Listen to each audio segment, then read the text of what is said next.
Eccoci di nuovo a Venezia, eccoci all'Excelsior, all'interno della Fondazione Ente dello Spettacolo di questo spazio. Noi ormai da 4 anni organizziamo About Women. Oggi sono molto contenta perché ci è venuta a trovare Francesca Carollo. Francesca Carollo è una giornalista di Mediaset, nota a tutti soprattutto per le sue inchieste a quarto grado, che è una grande e famosa trasmissione dove tra l'altro si parla spesso di donne. Sono molto contenta di averti qui perché sei un'amica, ma anche perché sei una donna che stimo molto, molto impegnata nel tuo lavoro, molto impegnata per le donne e con le donne. Sei una donna che fa alleanze e questo è molto bello e molto raro, ahimè, dovremmo imparare a fare più alleanza tra di noi. La prima domanda che vorrei rivolgerti è quanto difficile è portare avanti il tuo mestiere in un ambiente ancora maschile, quale è quello della televisione, e quanto è importante lo stile femminile, cioè il tuo stile, lo stile di Francesca Carollo nel raccontare anche storie estremamente dure, estremamente cruente. Grazie Alessandra del tuo invito, è sempre bello venire alle tue iniziative che racchiudono veramente dei grandi nomi e dei bellissimi temi. E tra un po' mi ruberai anche il lavoro perché sei diventata bravissima. Tu lo sai, essere donne è ancora veramente difficile nel mondo del lavoro oggi, nel mondo della televisione lo è ancora di più. Non solo devi essere bella perché noi viviamo di immagine, ma devi dimostrare molte volte più degli uomini di avere anche dei contenuti, quindi devi studiare, devi combattere ogni giorno, devi mettere in campo anche tutto il tuo lato maschile perché ti confronti con una realtà che molto spesso è maschile, ma lo sai bene anche tu, è così anche nella politica. Quante volte ahimè in televisione vediamo tanti più uomini rispetto alle donne, quanto invece le donne avrebbero molto di più da dire.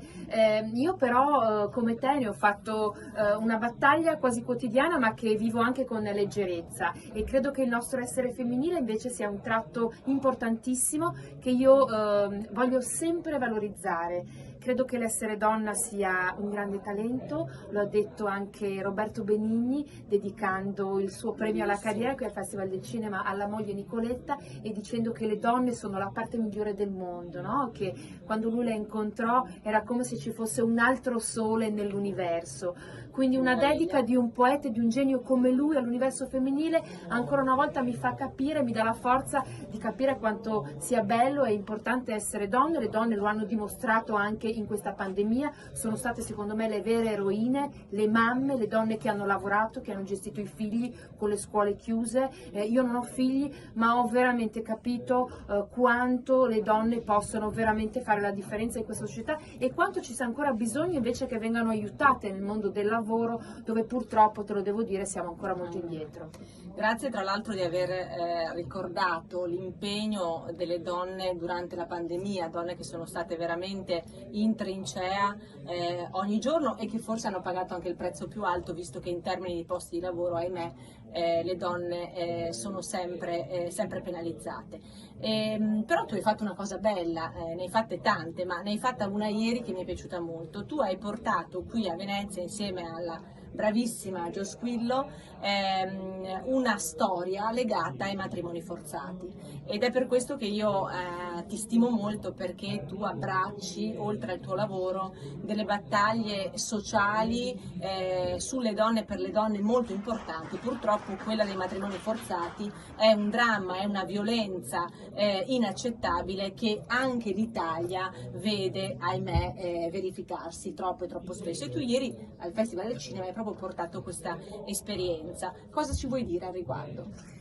Ieri per la quinta volta abbiamo portato appunto un docufilm che parla sempre delle donne, dei diritti violati delle donne qui al Festival del Cinema, che essendo una passerella internazionale è un'occasione straordinaria per portare al grande pubblico dei temi spesso messi sotto il tappeto, molto difficili. E questo docufilm parla proprio delle vittime di matrimoni forzati o combinati. In Italia negli ultimi 2 anni, nonostante siano vietati dalla legge, ce ne sono stati 24 solo quelli di cui abbiamo saputo, perché di molti non si arriva nemmeno ad averne notizia. Queste donne sono molto spesso straniere, sono donne che non hanno cultura, che non hanno denaro, e sono donne che vengono diciamo tenute sotto dalla famiglia, che impone loro questi uomini che non conoscono e che non vogliono amare. Abbiamo raccontato la storia di 3 donne, 2 di loro sono ancora in pericolo, quindi i loro volti sono nascosti, sono oscurati, sono donne che stiamo aiutando con la ONLUS, la mia ONLUS Wall of Dogs, che tu stessa conosci e hai aiutato, e che si occupa appunto di donne vittime di femminicidio, ma anche di vittime di violenza.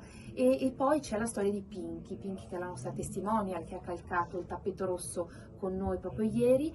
Pinky è una ragazza indiana, ma da quando ha 5 anni vive a Brescia, quindi ormai è italianissima, e voleva vivere come una donna occidentale, ma non era così per suo marito, che quindi le contestava prima il rossetto, il fatto che volesse lavorare, piccole continue violenze, prima mentali, psicologiche, che poi sono diventate fisiche, e lei le accettava perché la famiglia diceva che doveva tenere alto l'onore della famiglia.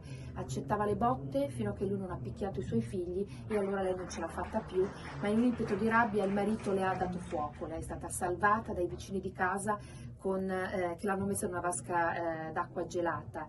Pinky quindi è vittima 2 volte.